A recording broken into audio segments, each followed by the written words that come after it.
రాజకీయాలతో కుట్రలతో కూడా దేవుని పని చేయొచ్చా? అది సమంజసమేనా? ఈరోజు సమాజం అంతా ఇలాగే తయారైపోయిందని ఎక్కడికక్కడ ఉన్న వాటిని చీల్చేయటం. ఎవరన్నా ఒక సంఘంలో ఎవరన్నా కొద్దిగా వ్యతిరేకంగా ఉన్నారనుకోండి, వాళ్లను చీల్చేసి వాళ్ళకు ఒక పదవి ఇచ్చేసి వాళ్ళను విడగొట్టేసి వాళ్ళ చేత ప్రత్యేకంగా ఒకటి పెట్టించడం. ఇలా తయారైపోయిందండి చివరికి సమాజం.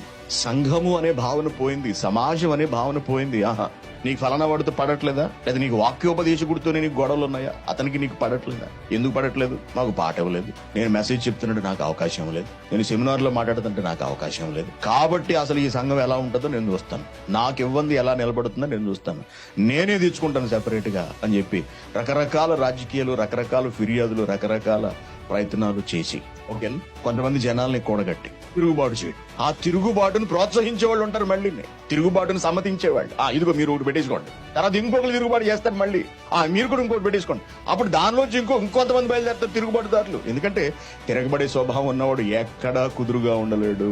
దురాశలు కలిగిన వాళ్ళు ఎక్కడా తిన్నగా ఉండలేరు. దురాశలు వాళ్ళని పొడి చేస్తుంది. అప్పుడు అలా ఇంకోటి పెట్టేసుకోండి, ఆ తర్వాత ఇంకా చీలిపోండి, ఇద్దరుగా, ముగ్గురుగా, నలుగురుగా చీలిపోండి. ఆ చీలిపోయి దేవుని పని చేసేయండి, అంతే. అది దేవుని పని. ప్రతి మందిగా ఉన్న నువ్వు దేవుని పని నిమిత్తము వేరు వేరు ప్రాంతాలకు వెళ్లి సువార్త ప్రకటించాలి. అది క్రమం, అది పద్ధతి, అది బాగుంది. దాన్ని తప్పుపట్టరు ఎవరు కూడా. నువ్వు దాన్ని కుట్రపూరితంగా